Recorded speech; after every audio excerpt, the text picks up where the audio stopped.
اب یہ جو ڈبہ قسم کے یا جعلی قسم کے پیر ہوتے ہیں، وہ یہ کہتے ہیں ذکر میں لگ جاؤ، بس پیر کے پاس بیٹھے رہو، اور چاہے وہ پوری پوری عمر جو ہے وہ جاہل بنے رہیں گے، انہیں پتہ ہی نہیں ہوگا کہ ہم حرام کھا رہے ہیں حلال کھا رہے ہیں۔ السلام علیکم ورحمۃ اللہ۔ ناظرین، آج جو میرا ٹاپک ہے وہ قرب الہی سے ہے، اور ٹاپک کا نام ہے رزق حرام۔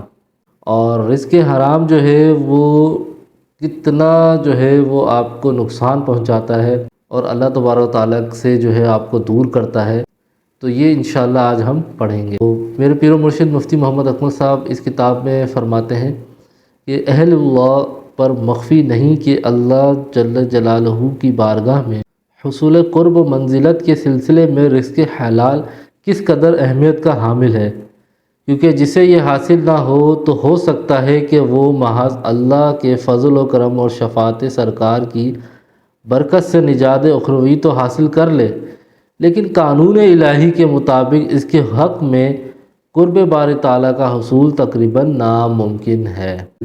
اہل اللہ ان کو کہتے ہیں جو اللہ تبارک و تعالیٰ کے دوست ہوتے ہیں، اللہ کے قریب ہوتے ہیں، جو اس کی معرفت رکھتے ہیں، ان پر مخفی نہیں ہوتا کہ حلال رزق کی کتنی اہمیت ہے ان کے لیے۔ تو اسی طریقے سے آپ نے آگے فرمایا کہ محض اللہ تبارک و تعالیٰ کا فضل و کرم اور حضور نبی اکرم صلی اللہ تعالیٰ علیہ وسلم کی شفاعت حاصل کر کے اگر وہ جنت میں چلا بھی جاتا ہے یا اس کی مغفرت بخشی ہو بھی جاتی ہے، مگر حرام رزق کھا کر جو ہے وہ اللہ تبارک و تعالیٰ کی معرفت حاصل نہیں کر سکتا، بہت ناممکن ہے یہ۔ اسی طریقے سے آگے آپ فرماتے ہیں کہ اس کی وجہ بالکل واضح ہے کہ حرام کے باعث قلب میں وہ فساد پیدا ہوتا ہے جس کا اثر آہستہ آہستہ پورے بدن کو اپنی لپیٹ میں لے لیتا ہے، بطور نتیجہ عبادت کا ادا کرنا بوجھ اور ارتکاب گناہ آسان ہو جاتا ہے، گویا کہ حرام کا نوالا روحانی ترقی کے لیے زہر قاتل ہے، جبکہ رزق حلال سے قلب میں نور و صفائی پیدا ہوتی ہے، جس سے فیضیاب نفس حیرت انگیز تیزی سے اللہ سبحانہ و تعالیٰ اور اس کے رسول صلی اللہ تعالیٰ علیہ وسلم کی اطاعت میں مشغول اور مائل با ترقی ہوتا ہے، اور پھر یہ امور رائے قرب و وصال کو بعافیت عبور کرنے کا سبب عظیم بن جاتے ہیں۔ جب تک ہم رزق حلال کھانا نہیں شروع کریں گے تو یہ یاد رکھیں کہ ہم اللہ تبارک و تعالیٰ کی معرفت حاصل نہیں کر سکتے۔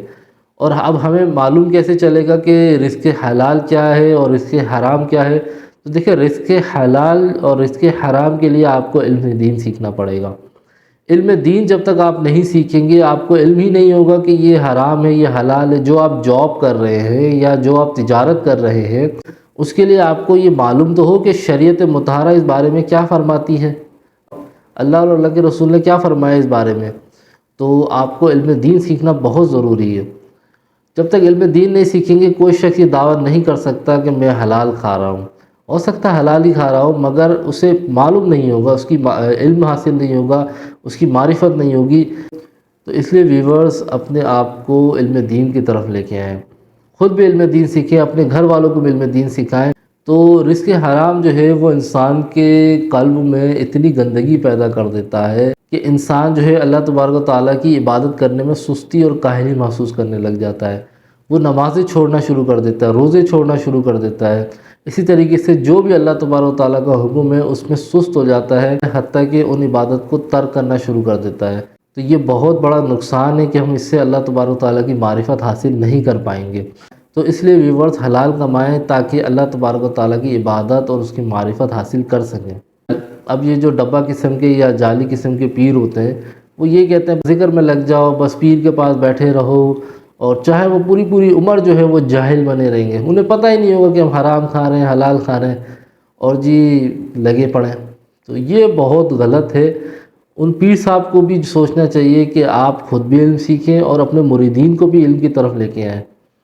ایک مرید جو ہے وہ 20-20 سال سے آ رہے ہیں اور انہیں حلال حرام کے مسائل ہی نہیں معلوم، جبکہ یہ معلوم ہونے چاہیے۔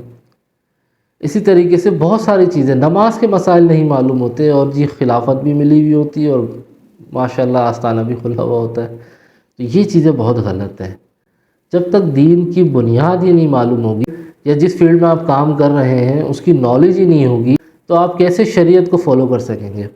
تو اس لیے ویورز اللہ تبارک و تعالیٰ کا قرب پانے کے لیے آپ کو حلال جو ہے وہ کھانا ہوگا اور حرام سے بائیکاٹ کرنا ہوگا۔ تو اللہ تعالیٰ سے دعا ہے کہ اللہ تعالیٰ جو ہے ہم پر فضل فرمائے، ہمیں خوب علم دین سیکھنے کی توفیق عطا فرمائے۔ وآخر دعوانا الحمد للہ رب العالمین۔